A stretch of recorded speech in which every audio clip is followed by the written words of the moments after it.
Graças a Deus, irmãos. Você hoje falou para o seu cônjuge que você o ama? Se não falou, fala agora. Fala agora. Já falou para os seus filhos que você os ama? Chegou nele assim, olho no olho, e falou: ó, eu te amo. Gente, é uma prática que está ficando cada vez mais raro nessa corrida que a gente fica, né? Nessa batalha que a gente fica. E às vezes o outro fala: não, mas já falei. Ele já sabe e ela já sabe. Mas quando a gente escuta essa frase, a gente derrete. Antes do culto, estava em outro evento e tinha uma senhora compartilhando que tem um sobrinho já rapaz feito, onde ele vê, ele fala: tia, eu amo você. E ele fala só para me provocar no meio de tanta gente.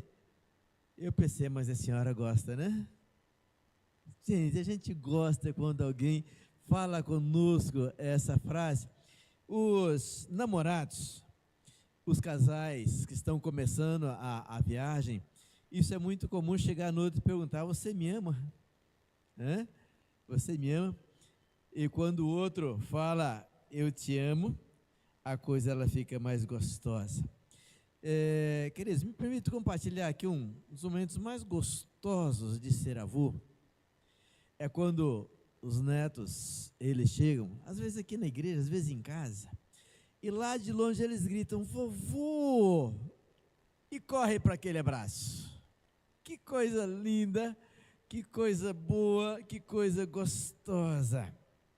Quem tem filho pequeno passa por isso também, a não ser que o relacionamento com as crianças não seja aquele relacionamento tão próximo. Mas quem tem relacionamento próximo com as crianças, quando chega de tarde, cansado do serviço, às vezes de noite, e o filho está ali morrendo de sono, esperando só para dar aquele abraço, não tem pai, não tem mãe que não se derreta.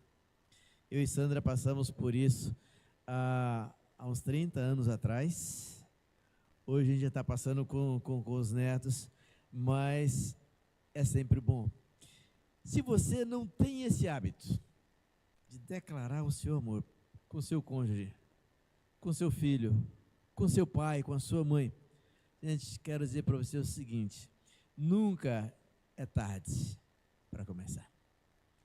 E quando nós terminamos de fazer uma celebração como que nós tivemos nesse instante, celebrar a ceia do Senhor, o coração da gente, queridos, deve ter aquela sensação assim, aquela explosão de gratidão, porque é um momento em que nós, enquanto filhos, podemos ter no cálice, podemos ter no pão, a materialização do amor de Deus para conosco.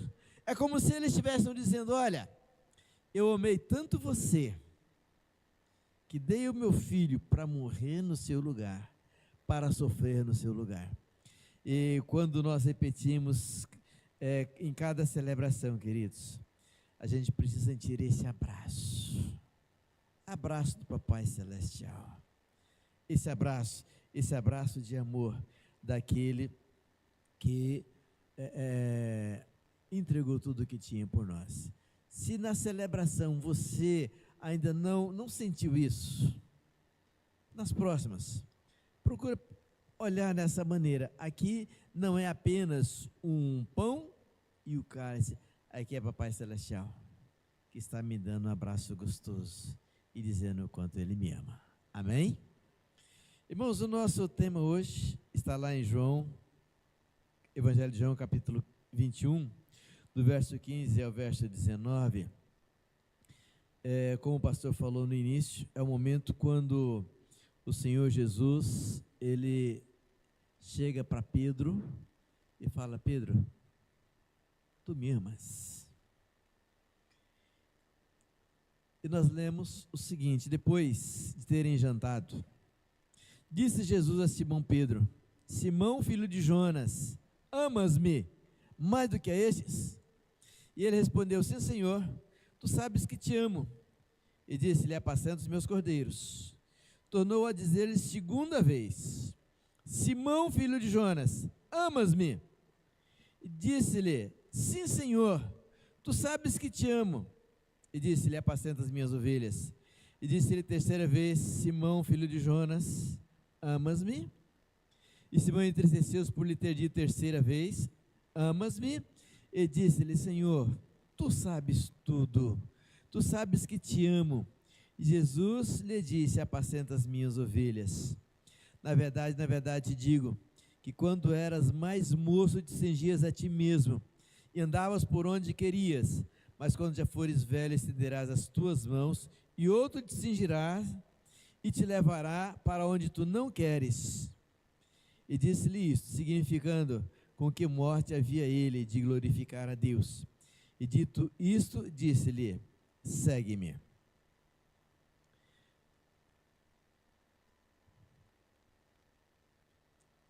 O contexto da pergunta de Jesus para Pedro, queridos, é um contexto bastante difícil.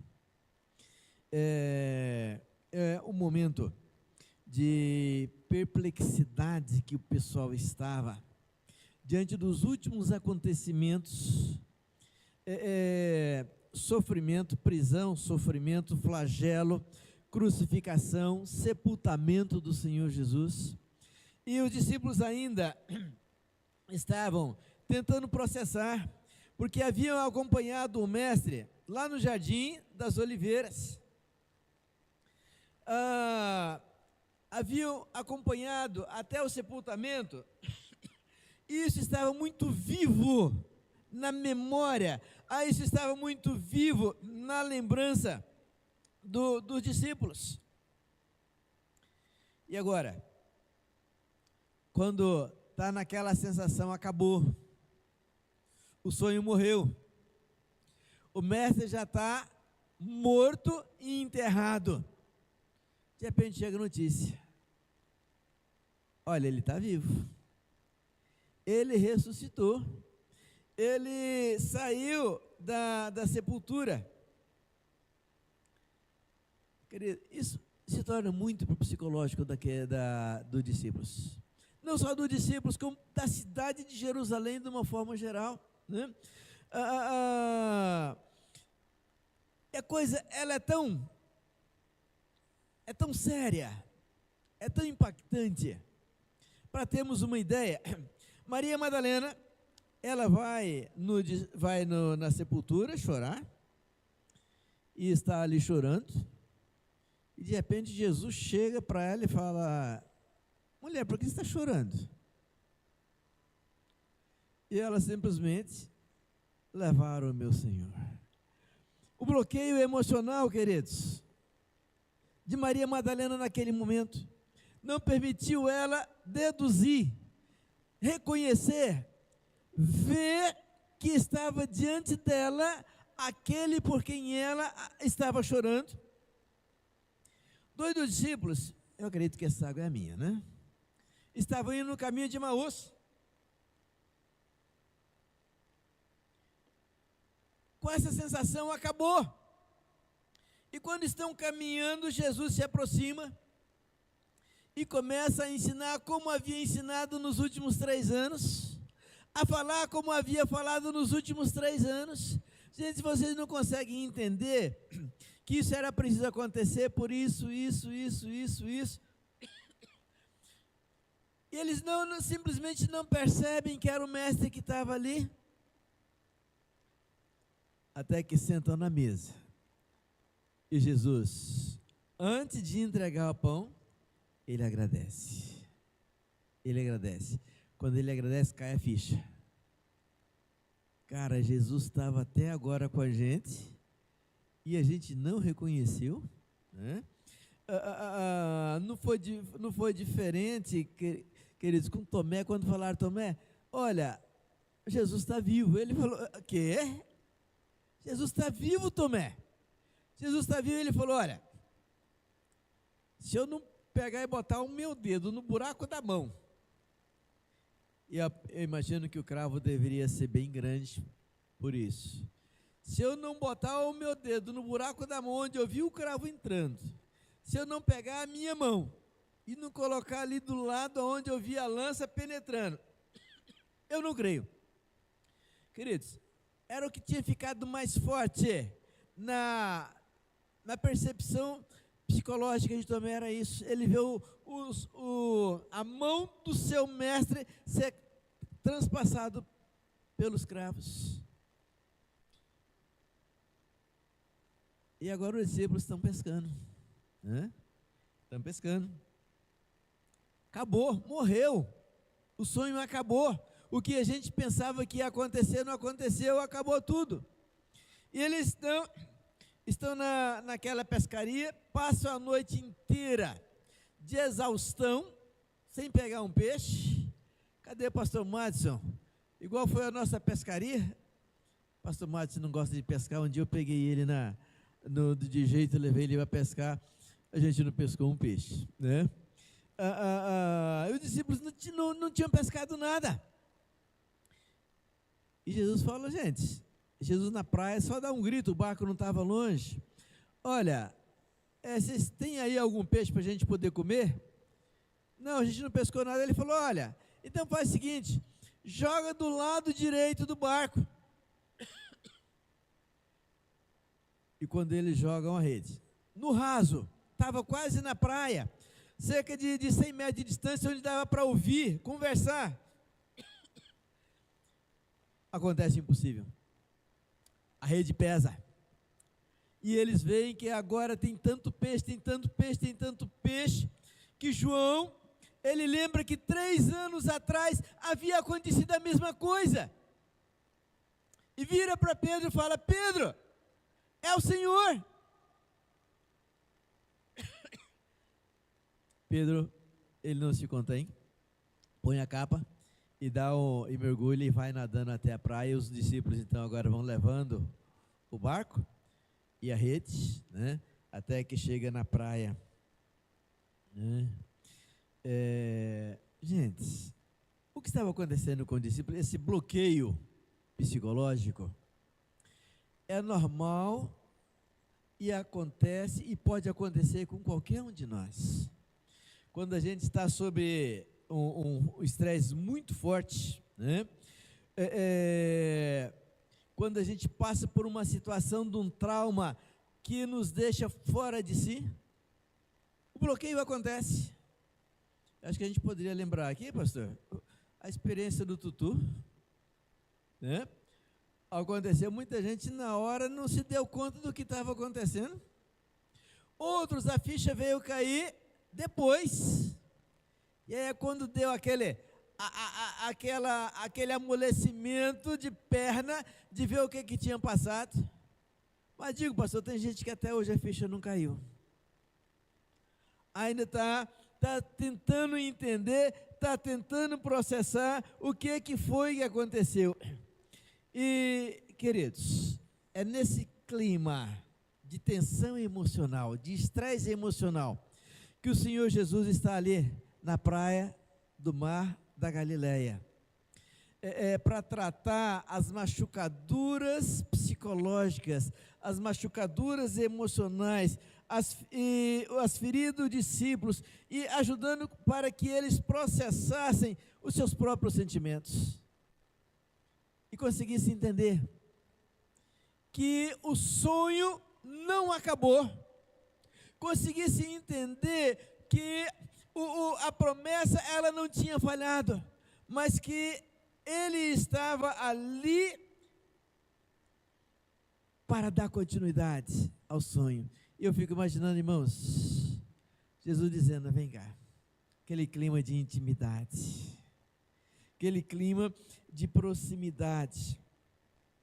E agora, nesse contexto de sarar as feridas emocionais, de sarar as feridas psicológicas, Jesus se volta para Pedro e fala, Pedro, você me ama? Isso para Pedro era muito forte, gente. Era muito forte, porque havia acontecido muito de perto. Pedro, há poucos dias, havia prometido e não cumprido. Quebrou a promessa. Não sei se você já passou por essa situação, né? Você prometeu uma coisa e não cumpriu, depois está de cara com a pessoa com quem você quebrou a palavra dada, com quem você quebrou a palavra empenhada. É constrangedor, não é? É ruim, né? E agora Jesus, ele quer quebrar esse calo no coração de Pedro. Pedro, você me ama?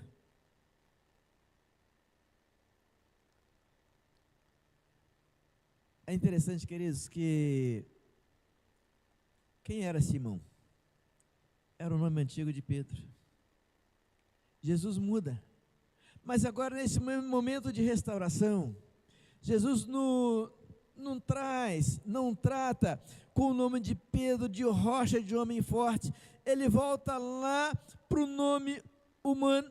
Como que diz Pedro? Eu quero que você entenda que você é humano, mas eu te amo, eu quero caminhar contigo, mas eu quero saber, eu quero ter a convicção.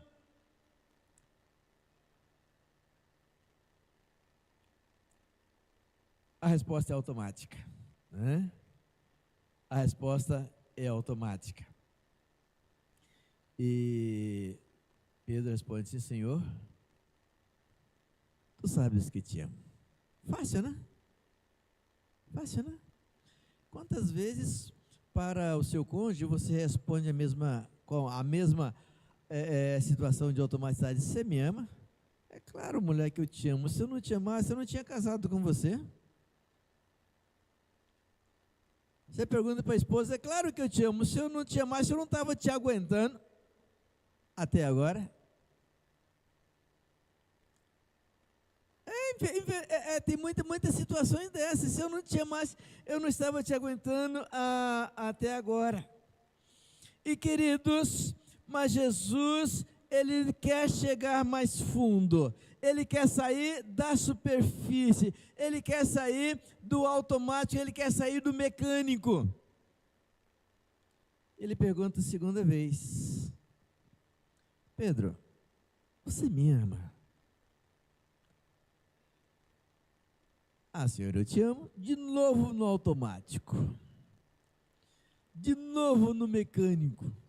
De novo na mesma condição. Sim, Senhor, o Senhor sabe que eu te amo.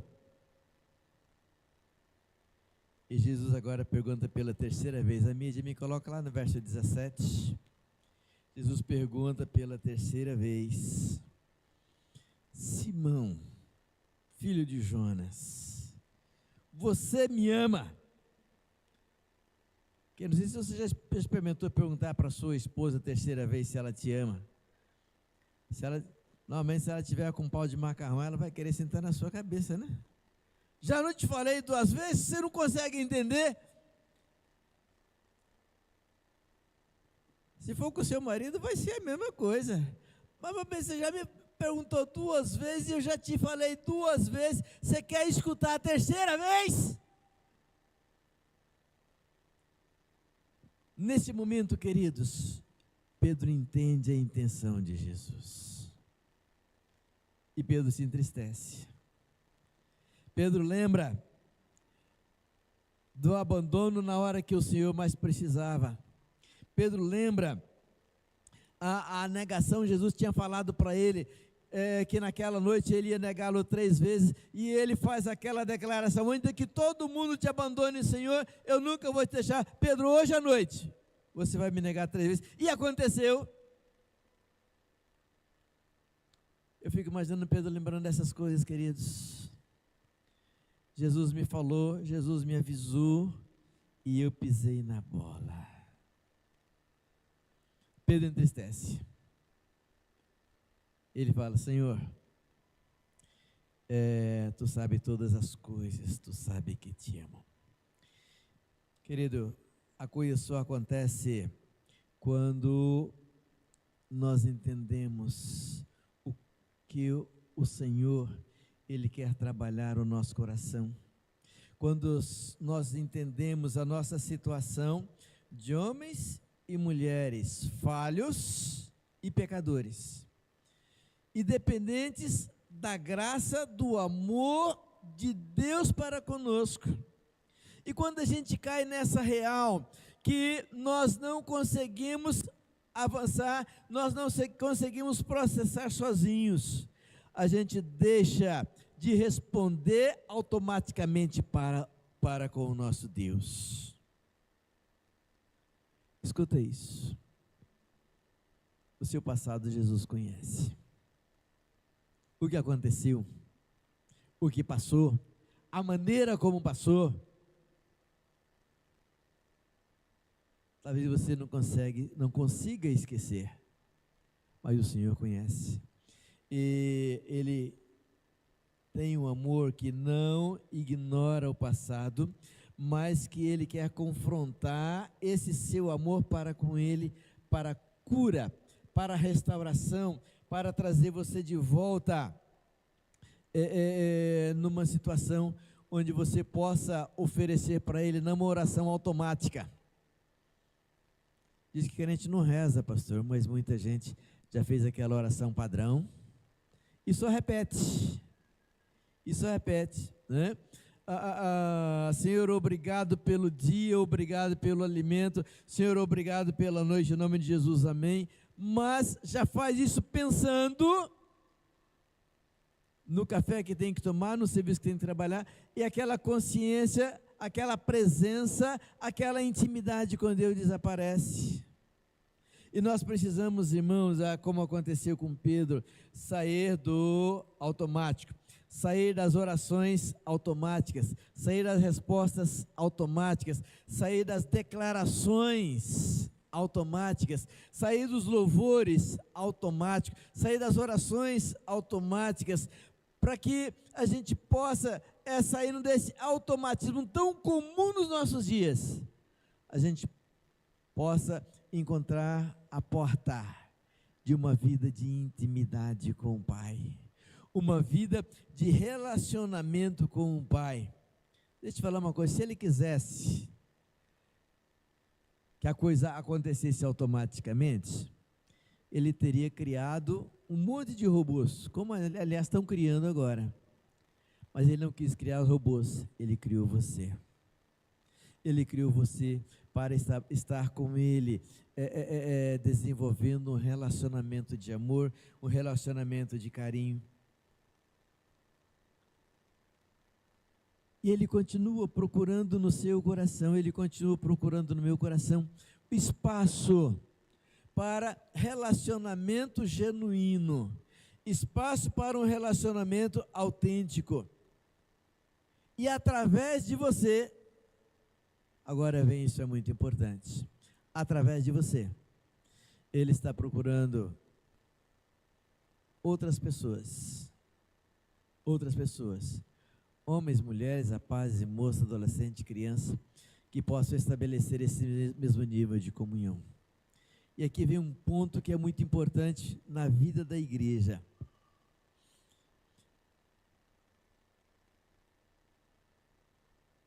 Quando nós estabelecemos relacionamentos, a gente precisa entender que Deus nos chamou o pastor Anderson para tratar com os visitantes e com as pessoas de fora. Deus chamou quem? Chamou você. Como diz aquela máxima,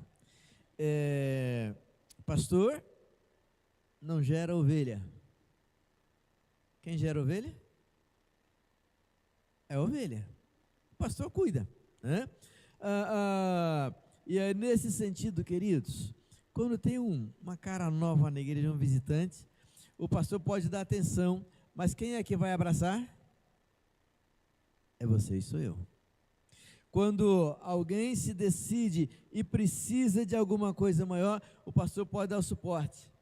Mas Jesus, Ele nos chamou para nós o amarmos. E através desse nosso amor para com Ele, e através do amor dEle para conosco, nós pudéssemos mostrar para o bairro onde nós estamos plantados, onde nós estamos morando. Que Jesus, ele preza pela intimidade, Jesus preza pelo carinho, Jesus preza pelo amor. E o mundo, queridos, só vai entender de amor, porque o mundo não entende de amor, só vai entender de amor quando ele vê o amor de Deus sendo manifestado através da sua vida, através da minha vida. E a gente vai poder compartilhar isso aonde nós passarmos, aonde nós caminharmos.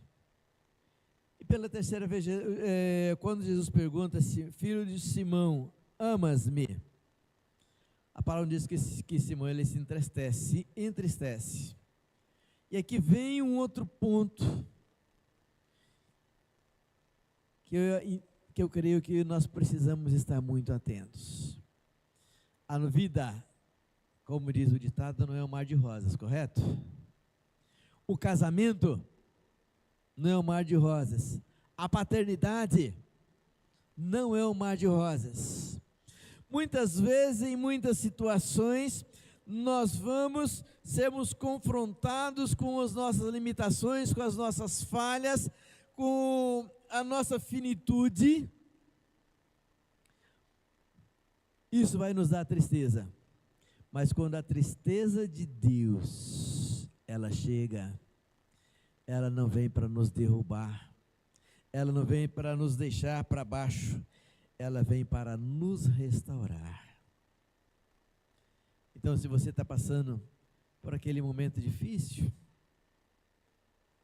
aquele momento amargo, aquele momento que muitas vezes se olha assim e não vê solução, como os discípulos estavam passando naquele instante, é preciso que você entenda que Deus está preparando você para amá-lo mais, para que Ele possa desenvolver em você uma missão maior.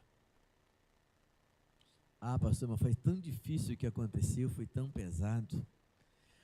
E não dá para superar. Quantas pessoas carregam os traumas da infância, traumas da adolescência, traumas da juventude, depois de velhos ainda estão carregando e botando a culpa, não, se meu pai não tivesse feito, se minha mãe não tivesse feito, se o fulano não tivesse aprontado comigo. E a carga, queridos, ela vai se tornando pesada, o psicológico ele vai afundando e a pessoa não vai conseguindo encontrar alegria na vida, razão de continuar avançando, e às vezes acaba sendo um problema de dificuldade para a família, para os filhos e para tantos outros. Mas se isso está acontecendo com você, para um pouquinho, olha para Jesus. Quando Pedro cai na real, o que Jesus estava querendo falar com ele, e ele pode agora não dar uma resposta automática, mas ele pode falar com convicção de coração: Senhor, Tu sabes todas as coisas, Tu sabes que Te amo, e o coração pesado de tristeza, amados, por aquilo que havia acontecido lá atrás, ele se torna pronto para receber a próxima revelação do Senhor para a sua vida. E Jesus fala para ele a mesma coisa: apacenta as minhas ovelhas. Apacenta as minhas ovelhas, né? E Pedro entende que Jesus não queria dele mais os peixes. Quando a pescaria, os peixes chegam, Jesus já estava com o peixe lá na brasa preparando para todo mundo. Mas mesmo assim, na sua misericórdia, ele fala: traz aí dos peixes que vocês pescaram, vamos botar aqui. Enquanto a gente come o que eu já fiz, o outro de vocês assa, a gente come também. Jesus entende, Pedro entende que Jesus não queria dele o seu barco, os seus barcos, os seus apetrechos de pesca. Pedro entende que o Senhor não queria dele as suas habilidades. O Senhor queria dele comunhão. O Senhor queria de Pedro intimidade. O Senhor queria de Pedro proximidade.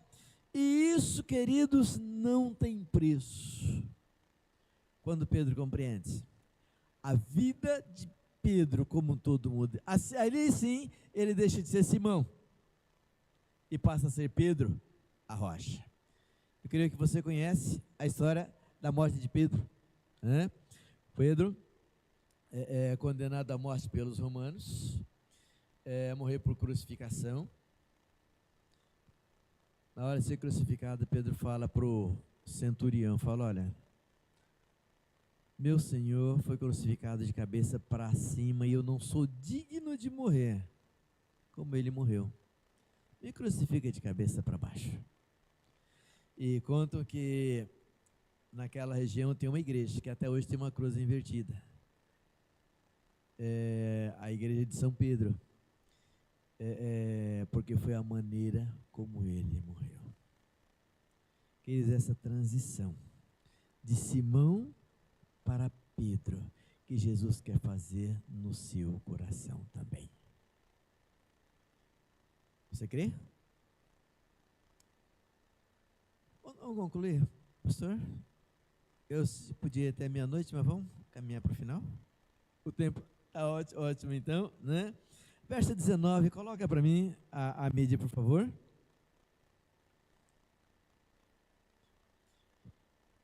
Jesus disse para indicar o tipo de morte com a qual Pedro havia de glorificar a Deus. Então ele disse: segue-me. Segue-me. Queridos, o mesmo convite de 3 anos atrás. Segue-me. E com Pedro, ele já havia entendido, ele compreende o peso do chamado que Jesus está fazendo, e ele entende que ele não vai mais voltar para o mar para pescar. Agora, ele vai ser um pastor, ele vai ser um líder que ama, como Cristo amou.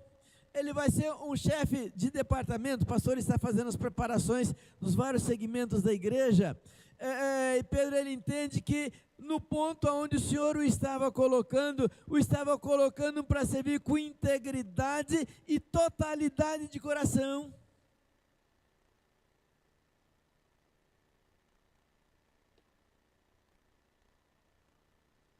Ele está sendo chamado para amar, como Cristo o amou primeiro. E você, querido, e eu somos chamados também para amarmos com essa totalidade, porque antes que nós amássemos, o Senhor nos amou primeiro.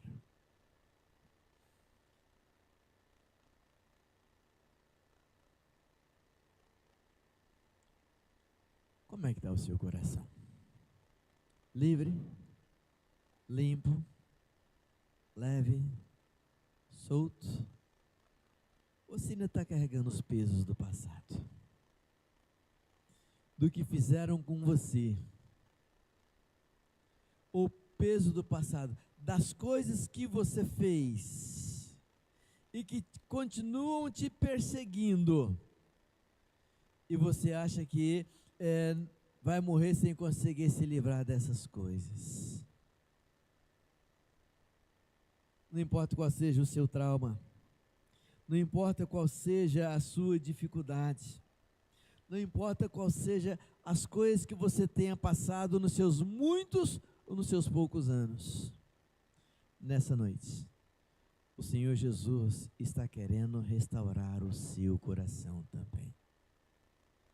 O Senhor Jesus, ele está querendo começar na sua vida uma nova história, e por isso ele te chama para recomeçar com um novo propósito. Você só precisa entender a pergunta do Senhor Jesus: você me ama? Você me ama?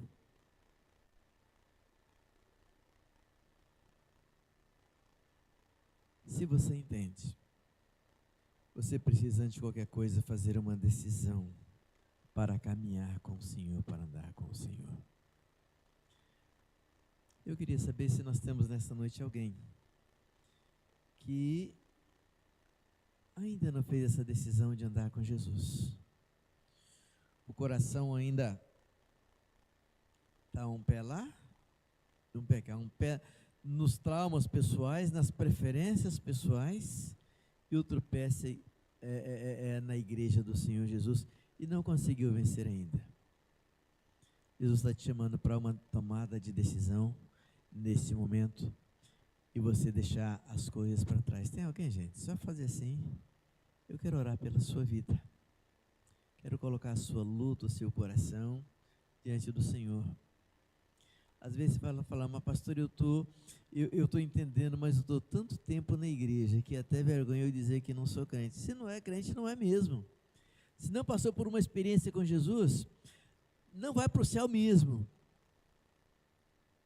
Se você não passou, você precisa. Você precisa chegar a Ele, precisa voltar com Ele. Tem alguém, gente? Amém? Então vamos voltar agora falando com a igreja. Você enquanto discípulo, enquanto discípula do Senhor Jesus, você pode responder com convicção, com coração pleno de alegria na alma, com certeza da resposta que você está dando. Senhor, eu te amo. Você pode dar essa resposta, mestre? Se você pode, fica de pé. Fica de pé. Se você pode dizer com Pedro, Senhor, tu sabes todas as coisas. Tu sabes que eu te amo. Vamos orar. Logo depois o pastor Anderson vai estar com a palavra para o encerramento do nosso culto. Deus querido, Pai amado, o Senhor sabe que nós te amamos. Apesar, Pai, das nossas limitações, fraquezas, nós te amamos. E é isso que a tua igreja está declarando nesse momento. Então, Pai, recebe a adoração desse povo extraordinário. Recebe, Senhor, o louvor desse povo que não quer cantar pelo automatismo, mas que quer prestar um louvor inteiro e completo na tua presença. Recebe, Pai, esse momento que o teu povo está dizendo como Pedro, Senhor, tu sabes todas as coisas, tu sabes que nós te amamos. E que a tua bênção, Pai, esteja sendo derramada sobre cada vida, quando no encerramento desse culto estiver retornando para casa, a fim de que onde passar, sejam luz a brilhar, lá no bairro onde o Senhor tem plantado. E nós estamos chorando, Pai, estamos te pedindo, estamos buscando a tua face, é pelo nome santo de Jesus. Amém? Amém, Senhor Deus.